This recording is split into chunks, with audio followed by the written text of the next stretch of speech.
लालच का ना फ्रेंड्स कोई अंत नहीं होता है। कभी किसी को एक जगह से अच्छा सा पैसा या फिर कोई ऐसी चीज़ मिल जाए जो उसने सोची भी ना हो, तो फिर उसको वही चीज़ दिखती है, वही जगह दिखती है, चाहे फिर वहाँ के लोगों की ज़िंदगी नर्क क्यों ना हो जाए। मैं बात कर रही हूँ फ्रेंड्स मेरे ससुर जी के भाई की, जो कि ज़मीन बंटवारे के चक्कर में इनके खिलाफ़ रिपोर्ट लिखा दी थी थाने में और फिर इनका आधा हिस्सा लेकर चले गए थे। हेलो फ्रेंड्स, मैं हूँ शालू। मैं ओंकारेश्वर के एक छोटे से गांव की रहने वाली नॉर्मल सी हाउसवाइफ हूँ।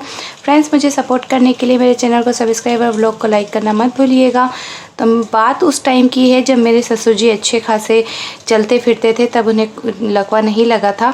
और मेरे जो ससुर जी के भाई हैं वो चाहते थे कि जितनी भी ज़मीन उनके पापा की मेरे ससुर जी के पास में बड़े भाई होने के नाते है, उसमें से 2 हिस्से किए जाएं। वैसे तो ये 3 भाई थे, लेकिन वो चाहते थे कि पूरी ज़मीन का आधा हिस्सा उन्हें मिले, क्योंकि वो शहर में रहते थे और उनके बच्चे वगैरह जो सब थे, बहू वगैरह, वो सब उनके साथ पे रहती थी और जिनका खर्चा वो उठा नहीं पा रहे थे।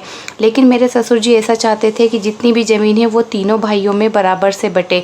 लेकिन उन्होंने फिर चाल चली और हमारा जो रिपोर्टिंग है वो कर दी थाने में। मेरे जो हस्बैंड है उनकी भी नाम लिया, लेकिन मेरे हस्बैंड यहाँ पर नौकरी करते थे, यहाँ पर रहते थे, इसलिए वो बच गए और उनके ऊपर कोई कार्रवाई नहीं हुई। फाइनली उन्होंने जो ज़मीनें ली वो थी सड़क के साइड की, मतलब कि जो हाईवे निकला है वहाँ की ली, और काफ़ी ज़्यादा, मतलब आज से 15 साल पहले वहाँ पर उन्होंने 70 से 80 लाख में वो सारी ज़मीनों का सौदा किया और लेकर शिफ्ट हो गए भोपाल। और वहाँ पर उन्होंने अच्छा बड़ा बंगला लिया और अभी अच्छी खासी ज़िंदगी वहाँ पर गुजार रहे हैं। उनके ज़मीन लेने के बाद में जो आधी ज़मीन बची थी वो मेरे ससुर और उनके सबसे छोटे भाई के बीच में बटी। तो इस तरीके से पूरी ज़मीन ख़त्म हो गई और हमारा जो परिवार है वो कर्जे में आ गया, क्योंकि पुलिस केस, जमानत वगैरह सब में, और फिर मेरे ससुर जी को लकवा लगा।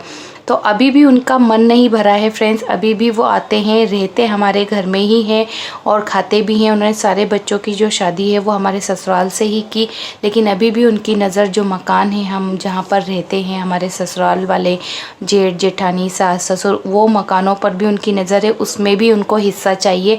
और या तो वो सोचते हैं कि इनका हम किराया दें उन्हें, या फिर हिस्से में उन्हें आधा मकान दे दें।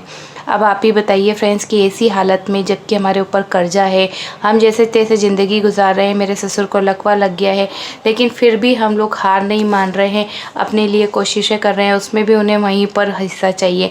और बेशर्मी इतनी है फ्रेंड्स कि आते हैं, वहीं पर रहते हैं, 8-10 दिन आराम से खाते पीते हैं, बढ़िया वहीं पर अपनी सेवा करवाते हैं, और उसके बाद में फिर लास्ट में जाते वक्त लड़ाई करके जाते हैं और हिस्से बंटवारे की मांग करते हैं। प्लीज़ मुझे सपोर्ट कीजिएगा, सब्सक्राइब और लाइक करना मत भूलिएगा मेरे चैनल को, प्लीज़ आप।